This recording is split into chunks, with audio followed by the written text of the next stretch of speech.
Student, कुछ दिन पहले ही मैंने आपको एक वीडियो बनाकर दी थी जिसमें मैंने आपसे बात की थी इनऑर्गेनिक केमिस्ट्री के कुछ इंपॉर्टेंट चैप्टर्स के बारे में। लेकिन अब जो है समय अगर देखा जाए तो केवल 4 महीने का ही समय आपके पास बचा है। अगर 1 महीना हम केवल और केवल रिवीजन के लिए रखें तो केवल 3 महीने ही आपके पास बचे हैं नीट एग्ज़ाम के लिए। इस समय को ध्यान में रखते हुए कौन कौन से ऐसे टॉपिक हैं उन इम्पोर्टेंट चैप्टर में जो आपको ध्यान देना है, क्योंकि कुछ ही टॉपिक ऐसे होते हैं हर चैप्टर में जिनसे अक्सर क्वेश्चन बनाए जाते हैं।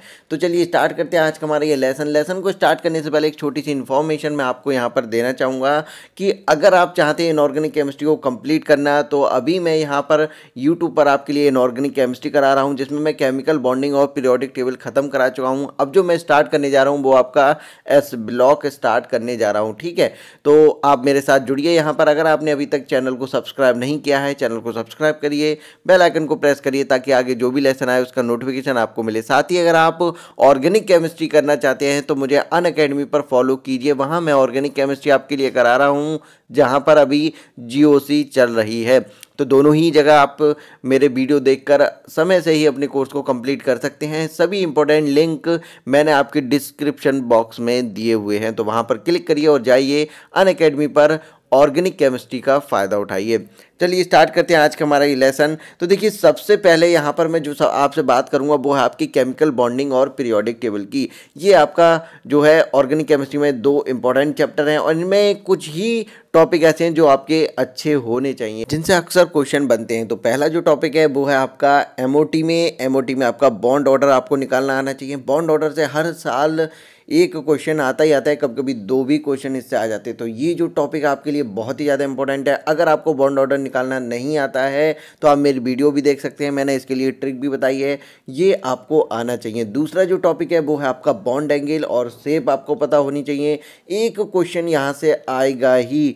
और तीसरा जो टॉपिक है वो है आपका हाइब्रिडाइजेशन से भी एक ना एक क्वेश्चन आता ही है। तो ये जो 3 टॉपिक अभी तक मैंने आपको बताए हैं, एमओटी, बॉन्ड एंगल, हाइब्रिडाइजेशन, ये आपको आते हैं तो आपके 3 क्वेश्चन पक्के हो जाएंगे। 100% गारंटी यहाँ से क्वेश्चन आने की, हर साल क्वेश्चन आता है। चौथा जो टॉपिक है वो है आपका डाइपोल मूवमेंट आपको निकालना आना चाहिए, यहाँ से क्वेश्चन आएगा ही आएगा। तो ये बात हो गई आपकी केमिकल बॉन्डिंग की। केमिकल बॉन्डिंग में आपके इतने जो टॉपिक हैं वो आपके इंपॉर्टेंट हैं, ये तो आपको बिल्कुल भी नहीं छोड़ने हैं। अब बात आती है पीरियोडिक टेबल में आपके कौन कौन से टॉपिक पर कमांड होनी चाहिए। पीरियोडिक टेबल से सबसे पहला जो क्वेश्चन आपका बनता है वो है आपका ग्रुप और पीरियड निकालना। आपको एटॉमिक नंबर दे देगा और पूछेगा बताइए ये किस ग्रुप का मेंबर है या किस पीरियड से बिलोंग करता है। तो ये सारी चीज़ें आपको निकालना आना चाहिए।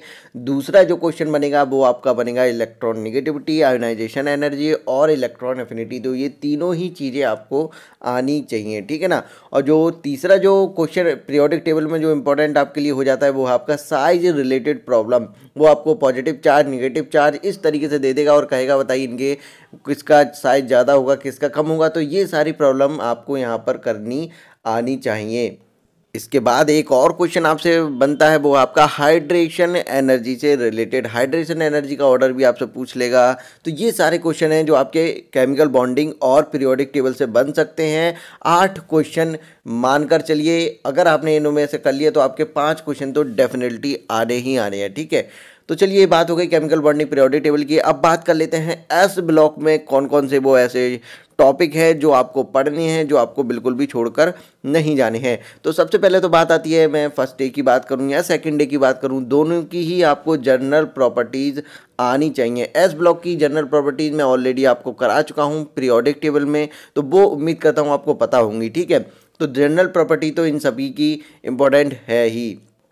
इसके बाद जो आपको करना है वो है फर्स्ट डे में रिएक्शन। फर्स्ट डे के जितने भी मेटल हैं इनकी रिएक्शन आपको देखनी है, जो आपके लिए इंपॉर्टेंट हो जाती हैं ऑक्सीजन के साथ, H2O के साथ, और बहुत ही ज़्यादा इंपॉर्टेंट रिएक्शन लिक्विड अमोनिया के साथ। यहीं से ही आपके क्वेश्चन बनते हैं। फर्स्ट डे के यही टॉपिक हैं जो आपको ध्यान में रखनी है, इनकी रिएक्शन देख लीजिएगा। कुछ फर्स्ट डे में आपके कंपाउंड होते हैं, कंपाउंड जैसे कि हाइपो आपका Na2S2O3.5H2O, इसकी रिएक्शन आपको देखनी है AgNO3 के साथ और आयोडीन के साथ। इसके बाद आपको एक और कंपाउंड है जो आपको याद रखना है, वो है KI की रिएक्शन जो आपकी इंपॉर्टेंट हो जाती है वो CuSO4 और HgCl2 के साथ। ये बहुत ही ज़्यादा इंपॉर्टेंट चीज़ें हैं जो मैं आपके लिए बता रहा हूँ, ये आपको एस ब्लॉक में एकदम नहीं छोड़नी है, ठीक है ना। अब एस ब्लॉक में ही सेकंड ग्रुप की, तो सेकंड ग्रुप की जनरल प्रॉपर्टीज तो आपको पढ़नी ही पढ़नी है, ठीक है ना। उसके बाद आपको जो कंपाउंड है जो आपके लिए इंपॉर्टेंट है वो है इनके कार्बाइड। सेकंड डे ग्रुप में कार्बाइड देख लीजिएगा, और कार्बाइड की हाइड्रोलिसिस बहुत ही ज़्यादा इंपॉर्टेंट है, तो आपको हाइड्रोलिसिस भी कार्बाइड की यहाँ पर देखनी है। कार्बाइड से भी कई प्रकार के क्वेश्चन आपसे बनते हैं कि हाइड्रोलिसिस से पहले जो कार्बाइड में कितने बॉन्ड थे, हाइड्रोलिसिस के बाद कितने बॉन्ड हो जाएंगे, बहुत सारे क्वेश्चन इससे बनते हैं, तो ये सारी चीज़ें आपको पता होनी चाहिए। और एक चीज़ और है जो आपको यहाँ पर करनी है, वो आपकी कैल्शियम साइनामाइड और नाइट्रोलिम किस तरीके से बनता है, ये सारी चीज़ें आपको पता होनी चाहिए। इसके बाद जो आपका इंपॉर्टेंट हो जाता है एस ब्लॉक में, वो है कि आपके जो एस ब्लॉक के हाइड्राइड होते हैं, आपके ऑक्साइड होते हैं, आपके हेलाइड होते हैं, ये सारे जो कंपाउंड होते हैं इनकी सॉल्युबिलिटी का ऑर्डर, इनकी स्टेबिलिटी का ऑर्डर, साथ ही साथ एक और टॉपिक इंपॉर्टेंट होता है वो आपका हीटिंग ऑफ सॉल्ट, ये सारी चीज़ें आपके लिए इम्पोर्टेंट हो जाती हैं, तो ये बिल्कुल भी मत छोड़ के जाइएगा। फिलहाल इस वीडियो को मैं यहीं तक रखता हूँ। ये सारी जानकारी थी आपकी एस ब्लॉक के बारे में। वीडियो थोड़ी बड़ी हो जाएगी, नेक्स्ट वीडियो में मैं आपको पी ब्लॉक के बारे में लेकर आऊँगा। साथ ही अगर आप चाहते हैं इनऑर्गेनिक केमिस्ट्री को करना तो मुझसे आप यूट्यूब पर जुड़ सकते हैं, मेरे चैनल को सब्सक्राइब करिए और ऑर्गेनिक केमिस्ट्री के लिए मुझे अनअकैडमी पर फॉलो करिए। मिलते हैं नेक्स्ट वीडियो में पी ब्लॉक के साथ।